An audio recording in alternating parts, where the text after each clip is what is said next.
Bismillahirrahmanirrahim. Alhamdulillahirabbil alamin.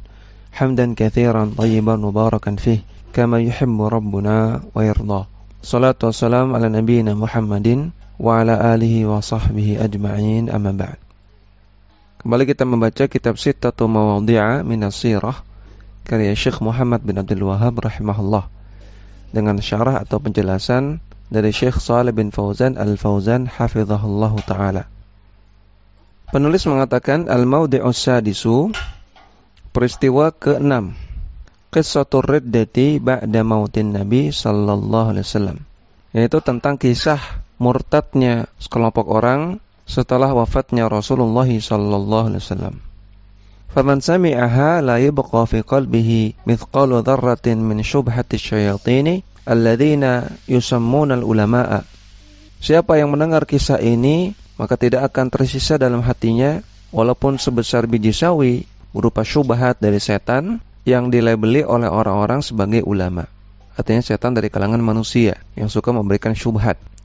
Wa hiya qauluhum hadza huwa syirku.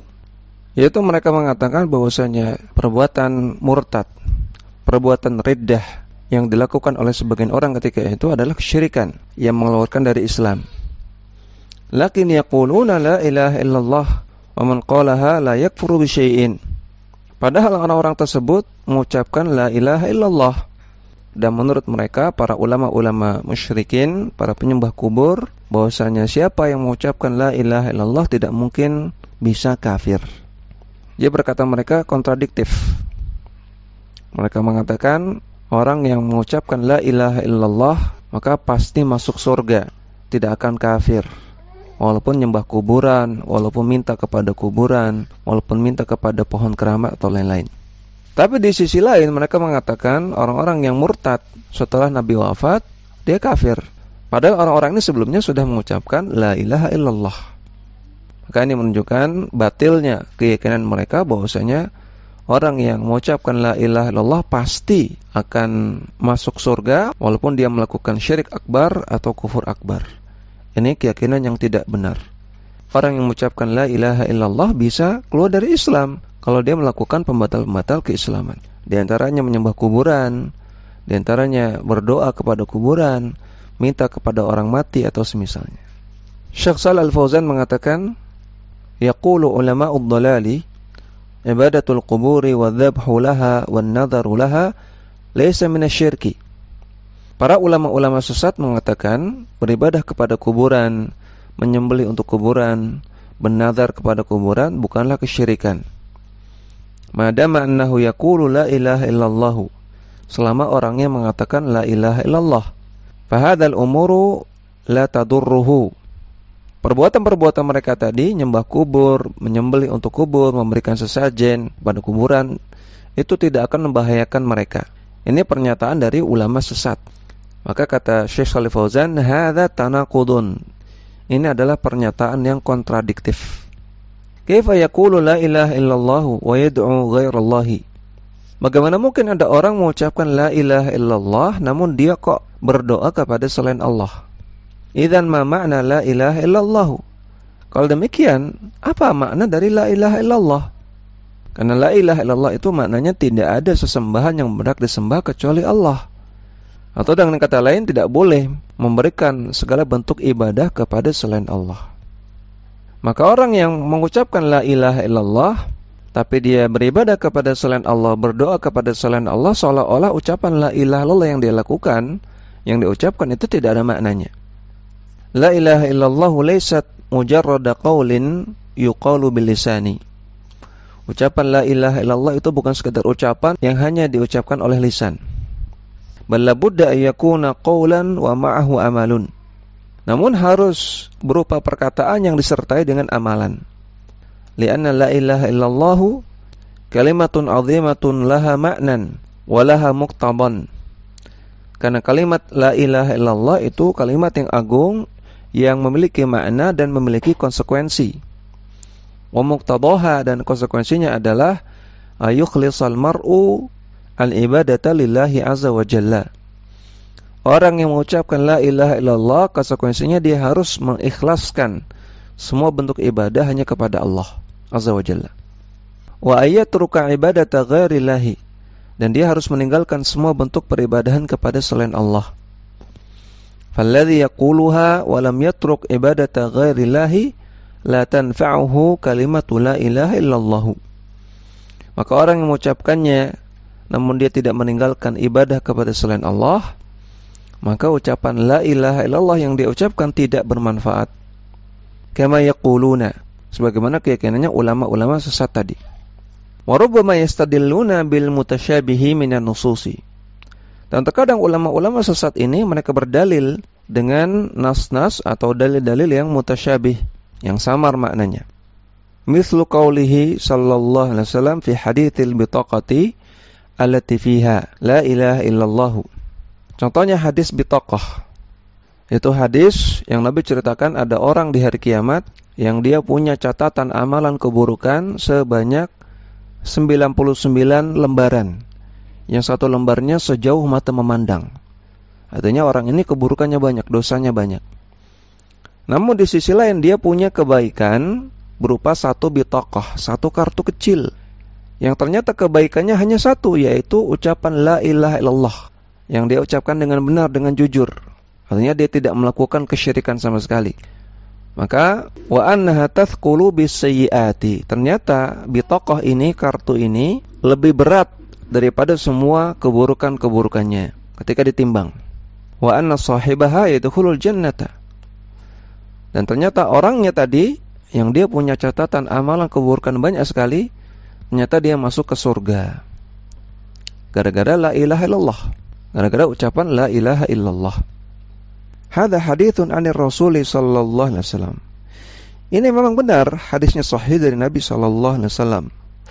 Lakin yuraddu ila al-ahadithi al-ukhra allati tuqayyiduhu. Namun hadis ini perlu kita kembalikan, perlu kita pahami bersamaan dengan hadis-hadis yang lain yang di sana disebutkan keterangan-keterangan yang lain. Disebutkan qaidnya, qaid itu keterangan tambahan. La yu'khadhu tarafun wa yutraku tarafun. Jangan mengambil setengah dan meninggalkan bagian yang lain. Memahami dalil hanya sepotong, hanya satu bagian saja, namun dalil yang lain tidak dilihat. Kama qala Allahu fi ahli zayghi, sebagaimana Allah katakan tentang orang-orang menyimpang, fa ammal ladzina fi qulubihim zayghun fayattabi'una ma tashabaha minhu ibtigha'al fitnah wa ibtigha'a ta'wilih. Adapun orang-orang yang dalam hatinya terdapat penyimpangan, maka mereka akan mengikuti ayat-ayat yang mutasyabih, yang samar, dalam rangka mencari fitnah, mencari kerusakan, dan mencari-cari takwilnya. Wa ma ya'lamu ta'wilahu illallahu. Dan tidak ada yang mengetahui takwilnya kecuali Allah. Artinya tidak ada yang mengetahui hakikatnya kecuali Allah. Warrasikhuna fil ilmi yaquluna amanna bihi kullum min 'indi rabbina. Adapun orang-orang yang kokoh ilmunya, para ulama-ulama yang lurus, mereka mengatakan kami imani semua ayat-ayat tersebut karena semuanya datang dari sisi Rabb kami. Berarti kan orang yang menyimpang hanya mengambil sebagian saja ayat-ayat yang mutasyabih. Adapun ar-rasikhuna fil ilmi, para ulama-ulama yang lurus, mereka mengimani semuanya. Mereka mengambil semua dalil, tidak pilih-pilih. Surat Al-Imran ayat ke-7. Farrasikhuna yarudduna al-mutasyabiha ilal muhkami. Maka orang-orang yang kokoh ilmunya, mereka mengembalikan ayat-ayat yang mutasyabih kepada ayat-ayat yang muhkam.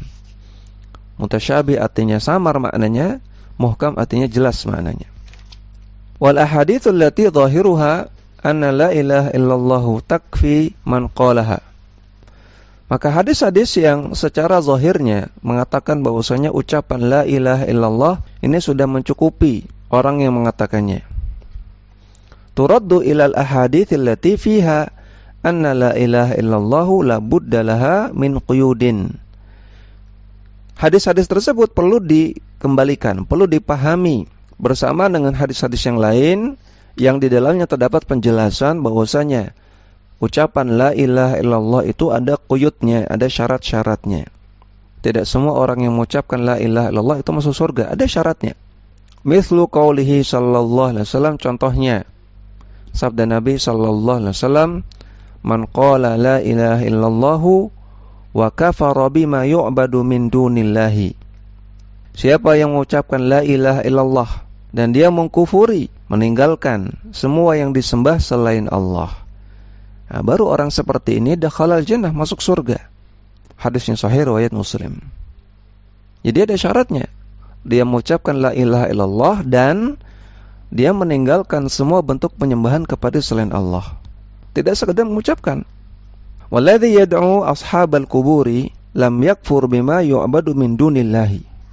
Dan orang-orang yang berdoa kepada penghuni kubur, pada orang mati, maka mereka tidak mengkufuri semua yang disembah selain Allah. Hatta law lam yadhbah lil quburi wa lam yandur laha. Walaupun dia tidak menyembelih untuk kuburan, walaupun dia tidak bernazar untuk kuburan, dia hanya minta kepada kuburan, maka orang ini tidak memenuhi syarat dari ucapan la ilaha illallah. Sehingga ketika itu ucapan la ilaha illallah tidak bermanfaat baginya. Bal qala in hadza laysa bisyirkin. Bahkan ulama-ulama sesat itu mengatakan perbuatan mereka berdoa kepada kuburan bukanlah kesyirikan. Hadza la tanfa'uhu la ilaha illallah. Orang yang seperti ini ucapan la ilaha illallahnya tidak manfaat buat dia. Li'annahu sahhaha syirka wa aqarrahu. Karena orang-orang seperti itu mereka membenarkan kesyirikan dan menyetujui kesyirikan. Fahadha ma fahima makna la ilaha illallah. Dan mereka tidak paham makna la ilaha illallah. Walihada yaqulu asyayatinul musammuna bil ulama. Oleh karena itu, penulis kitab ini mengatakan bahwasanya ulama-ulama yang demikian adalah setan-setan yang dilabeli ulama. Alladzina ya'khuduna al-mutasyabiha wa yastadilluna bihi. Itu mereka-mereka yang mengambil ayat-ayat yang mutasyabih dan dijadikan sebagai dalih, jadikan sebagai argumen untuk melegalkan kesyirikannya. Wa yaquluna man qala la ilaha illallah law fa'ala ma fa'ala min asyirki huwa min ahli jannah. Dan para ulama-ulama sesat itu mengatakan, siapa yang mengucapkan la ilaha illallah walaupun dia melakukan apapun berupa kesyirikan, maka dia tetap akan masuk surga. Ini ucapan mereka. Wa Rasulullah sallallahu alaihi wasallam yaqulu, padahal Rasulullah SAW bersabda, man qala la ilaha illallah wa kafara bima yu'badu min dunillahi. Siapa yang mengucapkan la ilaha illallah dan mengkufuri semua yang disembah selain Allah. Wa yaqulu, dan Nabi juga bersabda, fa innallaha harrama 'alan nari man qala la ilaha illallah yabtaghi bidzalika wajhallahi. Allah Ta'ala mahramkan neraka bagi orang yang mengucapkan la ilaha illallah, namun ada syaratnya. Apa syaratnya? Dia ucapkan la ilaha illallah ini untuk mencari wajah Allah, untuk mencari ridha Allah, bukan sekadar ucapan tanpa makna. Hadis ini sahih riwayat Bukhari Muslim. Wa yaqulullahu azza wa jalla, dan Allah azza wa jalla juga mengatakan dalam sebuah hadis qudsi, ya bani Adam, law ataitani bi qurabil ardi khataaya thumma laqitani la tusyriku bihi syai'an la ataituka bi qurabiha maghfiratan. Wahai manusia, andaikan engkau bertemu dengan aku, andaikan engkau mati dalam keadaan membawa dosa sepenuh bumi, namun engkau mati dalam keadaan tidak membawa kesyirikan sama sekali, maka aku akan memberikan engkau ampunan sepenuh bumi pula. Hadis sahih riwayat At-Tirmidzi. Qayyada dzalika bisalamati minasyirki. Dalam hadis ini Allah Ta'ala memberikan qaid, memberikan syarat. Orang yang mendapatkan ampunan, sebagaimana dalam hadis bitaqah itu, yang dosanya banyak, kemudian Allah ampuni, ada syaratnya. Apa syaratnya? Bisalamah minasyirki. Tidak melakukan kesyirikan. Maka memang benar, orang yang mengucapkan la ilaha illallah bisa diampuni semua dosa-dosanya walaupun sebanyak apapun, walaupun sepenuh bumi. Tapi ada syaratnya, syaratnya tidak melakukan kesyirikan. Wa hadzal ahaditsu yuraddu ba'dhuha ila ba'din. Maka hadis-hadis ini saling menjelaskan satu sama lain. Li'annaha kullaha kalamur Rasul sallallahu alaihi wasallam. Karena semuanya adalah sabda Rasulullah sallallahu alaihi wasallam. Wa turaddu ba'dhuha ila ba'din. Li'annaha kullaha kalamullahi. Dan ayat-ayat juga saling menafsirkan satu sama lain karena semuanya adalah firman Allah. Wa ba'dhuha yufassiru ba'dhan wa yuqayyidu ba'dhan wa yuwaddihu ba'dhan. Dan semua dalil itu saling menafsirkan satu sama lain, saling memberikan tambahan syarat atau keterangan tambahan satu sama lain, dan saling menjelaskan satu sama lain. Amma an na'khudha tarafan wa natruka tarafan akhara fa hadhihi tariqatu ahli zaygi. Adapun hanya mengambil sebagian dan meninggalkan sebagian, ini adalah metodenya orang-orang menyimpang. Wa in qala ana astadillu bi kalamir rasuli, walaupun dia mengatakan saya akan berdalil dengan hadis Nabi, fa naqulu lahu, maka kita katakan kepadanya, kadzabta, engkau bohong, engkau dusta. Anta lam tastadilla bi kalamir rasuli, Anda tidak berdalil dengan sabda Nabi. Anta tastadillu bil mutasyabihi minhu wa lam taruddahu ilal muhkami. Namun Anda hanya berdalil dengan dalil yang mutasyabih dan tidak mengembalikannya kepada dalil yang muhkam. Sejatinya mereka tidak berdalil dengan hadis Nabi, tapi berdalil dengan hawa nafsu mereka. Mereka berdalil dengan hadis Nabi yang nampaknya sesuai dengan keinginan mereka, dengan hawa nafsu mereka. Hadis Nabi yang lain yang tidak sesuai dengan keinginan mereka, tidak sejalan dengan pemahaman mereka, mereka tolak. Maka jika demikian tidak layak mereka dikatakan berdalil dengan hadis Nabi. Demikian, wassallallahu ala nabiyina Muhammadin wa ala alihi wa sahbihi wasallam.